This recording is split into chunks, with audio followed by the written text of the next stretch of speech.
An aerodrome is a defined area on land, including any runways, taxiways, ramp areas, lighting installations, and other equipment intended to be used wholly or in part for the arrival, departure, and movement of aircraft.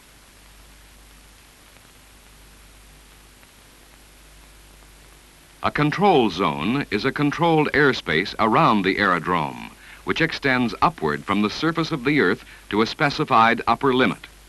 It is generally beneath a control area and is necessary for the times when air traffic services are provided to instrument flight rule flights.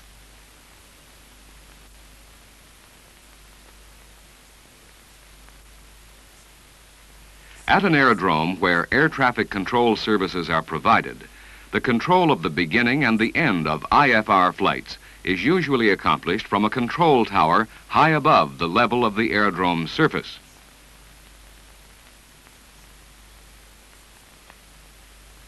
The elevation of the tower helps controllers to maintain a continuous watch over the area of the aerodrome, and, depending on meteorological conditions, of the sky within the visual range of the human eye.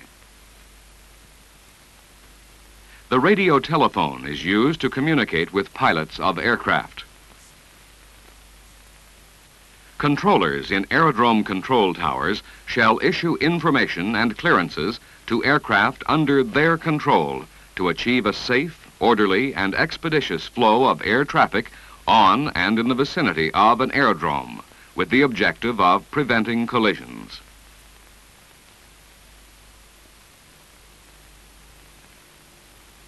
At San Francisco, an international flight taxis out for takeoff.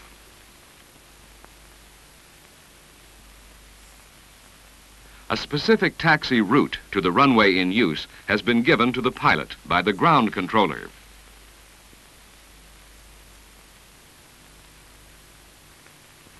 Regardless of meteorological conditions, flight plans for air carrier operations generally call for flights to be conducted in accordance with instrument flight rules.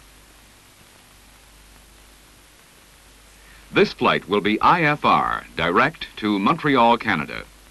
The pilot will receive and read back the air traffic control clearance as the aircraft proceeds to the runway. When ready, the pilot changes from ground control to aerodrome control and requests takeoff clearance. The departure time is noted when it is determined that the takeoff cannot normally be aborted and the wheels of the aircraft leave the runway. The aircraft may now be changed over to the departure control radio frequency for additional climb and departure instructions if they are required.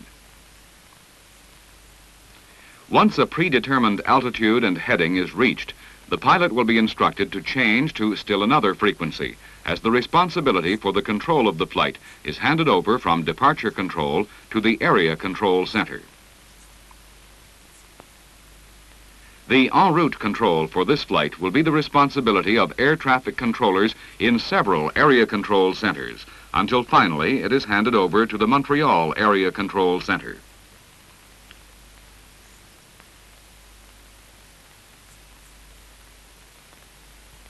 Similar IFR flights destined to land at Montreal International have departed London, Paris, Stockholm, Brussels, Rome, Geneva, Mexico City, and Vancouver.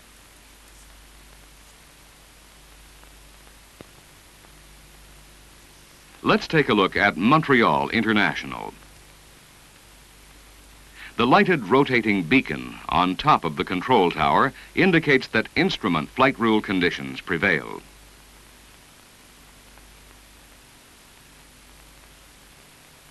Snow has been falling for several hours, and very low visibility is expected to last throughout the day. Even so, all flights converging on Montreal and other flights departing must be handled in an efficient manner if costly diversions and takeoff delays are to be avoided. Aerodrome control IFR under these instrument meteorological conditions does not change the functions of the control tower operating positions very much from those required for aerodrome control VFR. The main difference is that the transfer of responsibility for control of IFR flights may occur at different times and at different places than the transfer of control points used for aerodrome control VFR.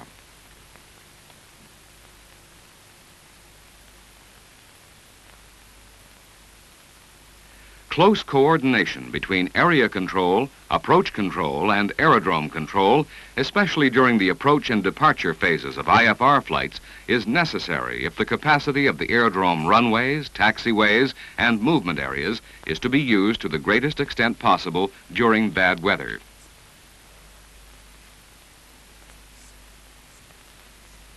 Two-way radio communication directly between pilots and controllers is the means by which control instructions are transmitted and acknowledged at some sectors in the Area Control Center. Direct connecting landline telephone systems provide the coordination link between different area control centers, between area control and approach control, and to the aerodrome control tower. Today, the aerodrome controllers will, at times, during heavy snow squalls, have difficulty seeing the aircraft they have under control because of rapid changes in visibility. They will have to rely on their detailed knowledge of the aerodrome in order to give precise information to pilots landing, taxiing, or taking off. Inbound flights in the Montreal control area are being descended as the lower altitudes are vacated by preceding aircraft. At specified transfer of control points, the inbound aircraft will be turned over to approach control, and they will receive control instructions which will position them for ILS approaches. When the visibility is extremely low, the precision approach controller will assist the pilot on his ILS approach by informing him of his position with respect to the glide path, the runway center line, and the distance to touchdown. Runway surface conditions, wind direction and speed, visibility, and other essential information will be transmitted to the pilot during the approach to land. In this case, the aerodrome controller will not see the aircraft as it lands, and the responsibility for its control will not be transferred until the aircraft is on the runway and has slowed to taxi speed. The controller will advise the pilot of ground conditions, and when the aircraft is clear of the runway, the pilot will be asked to change to the ground control frequency for further taxiing instructions.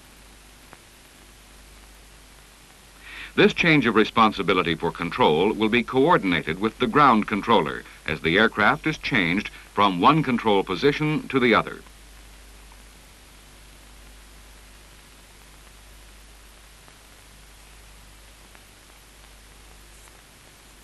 All aircraft service vehicles, snow removal equipment, and other taxiing aircraft are controlled from this position by two-way radio instructions.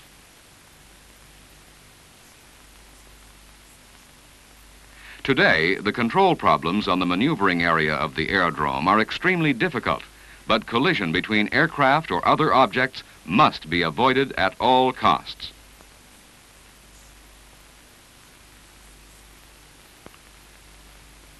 Here is the same maneuvering area on a bright summer day. It can be seen that while the responsibility for control and the safe, orderly movement of aircraft is still great, the control problems are not quite so difficult as those we have just seen.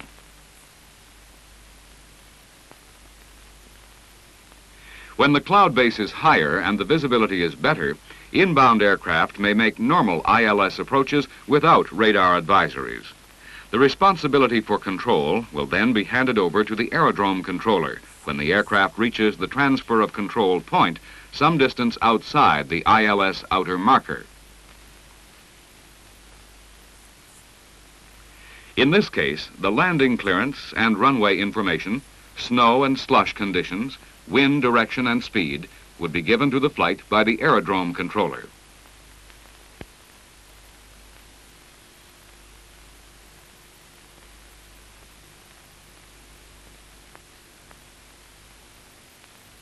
The assistant controller, to the right of the aerodrome controller, has carried on all the coordination between the approach control position and the aerodrome controller.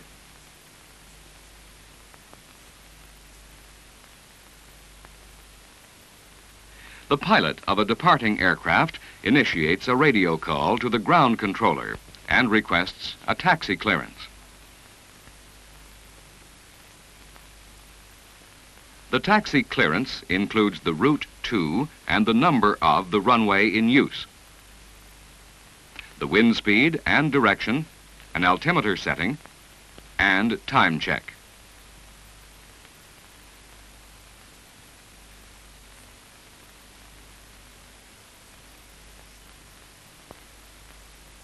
Here again is the same area on a clear summer day. The difference between aerodrome control VFR and IFR can be fully appreciated, although functions of the service remain the same in most respects.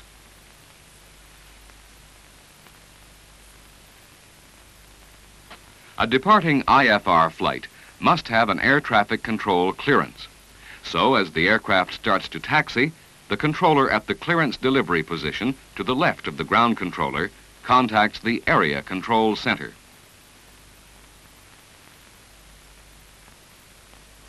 The clearance from the center will normally include departure control and area en route control elements which are coordinated with each control position involved.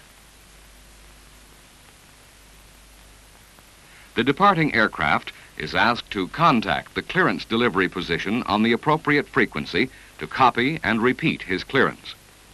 A change back to ground control is made until the aircraft is ready to depart. The aerodrome controller is contacted for takeoff clearance, and if there are no inbound aircraft, the pilot will be cleared to take off and to change frequency to departure control after takeoff.